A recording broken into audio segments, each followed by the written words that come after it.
గతంలో బాలకృష్ణ నటించిన నారీ నారీ నడుమ మురారి సినిమా పెద్ద విజయం సాధించిందని, ఇదే పేరుతో అనిల్ సుంకర నిర్మించిన చిత్రం కూడా మంచి విజయం సాధించిందని ఎంపీ కేశినేని చిన్ని తెలిపారు.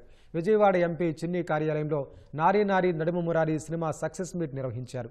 ఈ సందర్భంగా ఎంపీ, నిర్మాత అనిల్ సుంకర, డైరెక్టర్ రామ్ అబ్బరాజులు కేక్ కట్ చేసి సంబరాలు చేశారు. చిన్న బడ్జెట్తో నిర్మించిన సినిమా ఘన విజయం సాధించిందని ఎంపీ చిన్ని ప్రశంసించారు. ఈ సంక్రాంతి సందర్భంగా ఏకే ఎంటర్టైన్మెంట్ బ్యానర్ మీద రిలీజ్ అయిన నారీ నడుమ మురారి ఒక చిన్న బడ్జెట్ సినిమా బ్రహ్మాండమైన విజయం సాధించింది.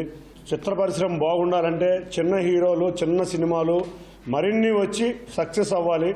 తప్పకుండా ఈ సంక్రాంతికి సుమారు 5 చిత్రాలు వచ్చినాయి. 5 చిత్రాలు విజయం సాధించినాయి. దాంట్లో ముఖ్యంగా నారీ నారీ నడుమ మురారి సంక్రాంతి విన్నర్ అవడం చాలా బ్రహ్మాండంగా ఉంది. Nari Nari Naduma Murari all over the world super positive blockbuster response వచ్చింది. అండ్ సంక్రాంతి విన్నర్గా అందరూ డిక్లేర్ చేస్తున్నారు. We are very very happy.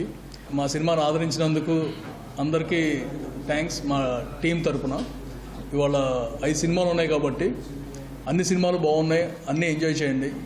మా సినిమా మరీ బాగుందని అంటున్నారు. అండ్ ఒకటి మాత్రం కంపల్సరీ, ఈ సినిమా చూస్తే మీకు కనీసం ఒక వారం ఆయురారోగ్యం పెరుగుతుంది నవ్వుతూ ఉంటే. అమ్మవారి ఆశీస్సులతో అంతా చాలా పాజిటివ్ రివ్యూస్, అంతా జనాలందరూ కూడా చాలా బాగా ఆదరిస్తున్నారు. మళ్ళీ ప్రమోషన్ స్టార్ట్ చేసి అందరి దగ్గరికి రీచ్ అవుతాం. మా హీరో గారు శర్వా గారికి ఇది ఒక సంక్రాంతి హ్యాట్రిక్ ఇది. సో ఆయనకి శర్వా గారు ఎప్పుడు సంక్రాంతికి వచ్చిన హిట్ కొట్టడం జరిగింది. సో ఈసారి కూడా అదే రిపీట్ అయింది. మా హోల్ టీం అందరికీ కంగ్రాట్స్ అండి. అండ్ అందరికీ థ్యాంక్ యూ.